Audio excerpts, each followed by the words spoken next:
If a problem is big enough, the company will say, okay, we need to hire someone to solve this $1 million problem. This is not something that we can just watch a YouTube video and solve. This is not a software that we can just implement and integrate into our systems to solve this problem. We need a human being to come in and solve this problem. And we think that this problem is so big that we are going to hire someone on a salary to solve it. If they work 40 hours a week, 50 weeks a year, that is 2,000 hours logged. We believe that in order to solve this problem, 2,000 work hours are required for this problem to be solved.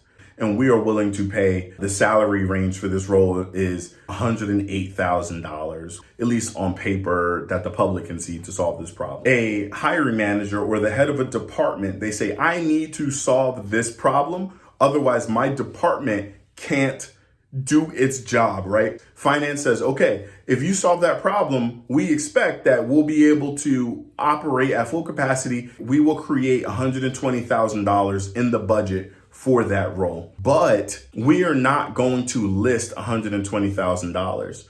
What we are going to put on the job description is that the salary range is from $90,000 up to $108,000. So there's overall $120,000 set in the budget for this role, but the listed amount on the job description, the salary range, will go up to $108,000. Most people who work in recruiting and human resources, they know that information. There's always money in the budget to negotiate, and there's almost always money in the budget for if someone were to advance, right? Get a promotion or get a raise. What kills us a lot of times is when job candidates who are very much qualified talk themselves out of money that is allocated for their role. The first thing you need to know when you're thinking about negotiating for a role is that the budget has nothing to do with you. The budget was made before that company knew that you even existed. The budget was made before they even posted the role, before you applied and found out about the role, before they even knew that you were a human being on earth.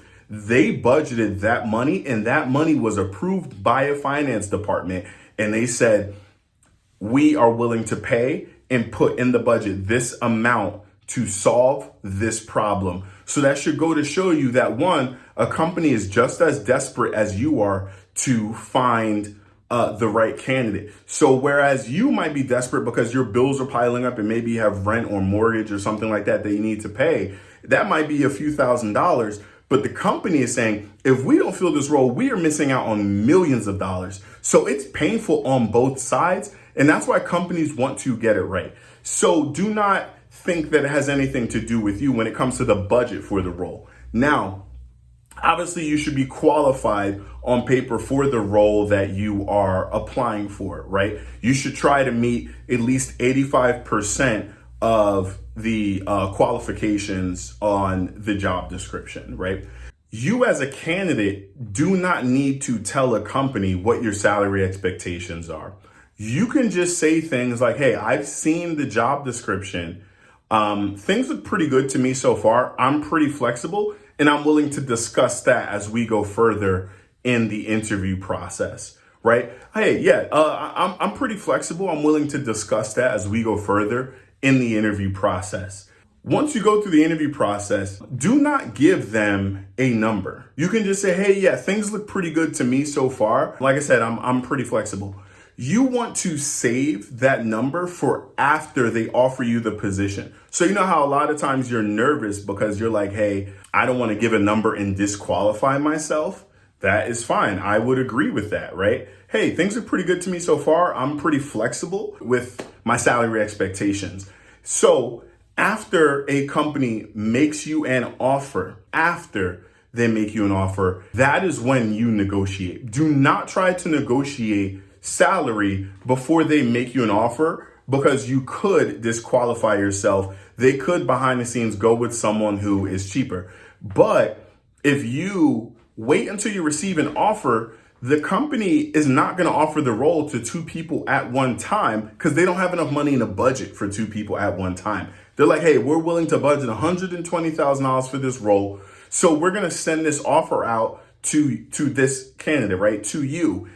If they offered you the role and sent you a contract, you are their only option.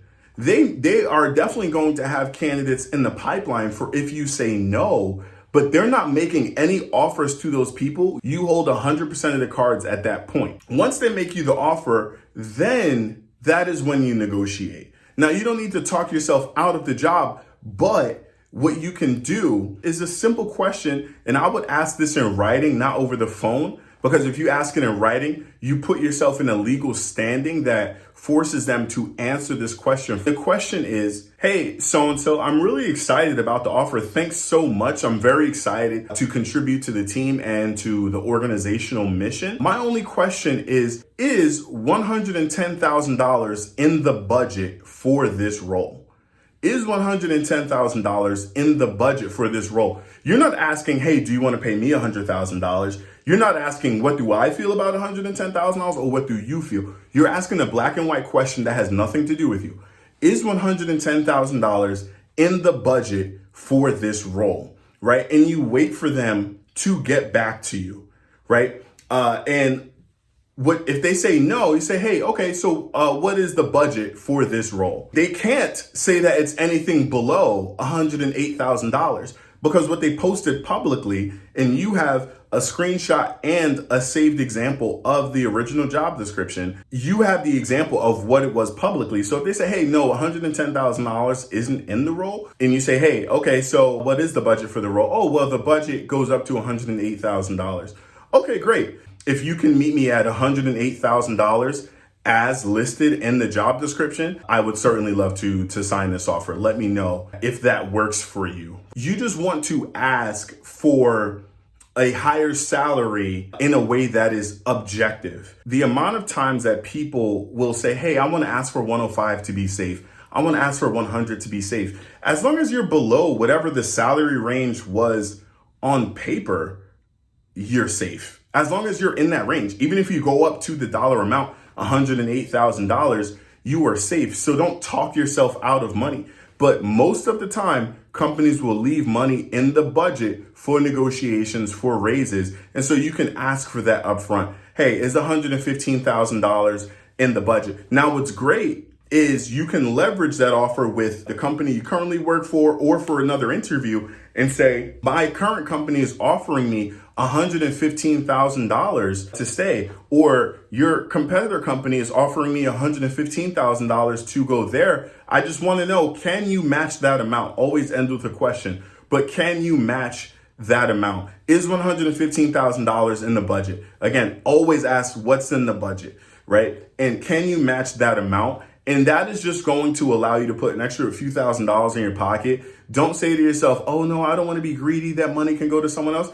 That money is going to a pizza party. I am telling you right now, that company needs to spend that money for the year. It's not rolling over into the next year. It's going to a pizza party, or they're going to buy thermoses with it or pens. But you have to understand that that number was put in the budget to solve that problem in your position. So you saying no, it doesn't make you look like a bad candidate. All you're doing is asking an objective question, is, right, and you name your dollar amount. I typically would say just ask for an amount that is $5,000 above what's listed on the job description. If it says the role goes up to $110,000, hey, is $115 in the budget for this role? If it says $120, hey, is $125,000 in the budget for this role? And if they say no, you just say, okay, so what is the budget for this role?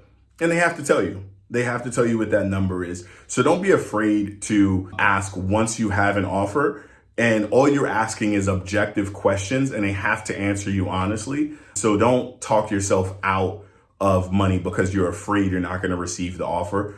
If they didn't want to hire you, they wouldn't have sent you an offer in the first place. So ask for, number one, always get the full amount that's listed on the job description. You should never ask for anything below that. Feel free to ask for $5,000 above that amount.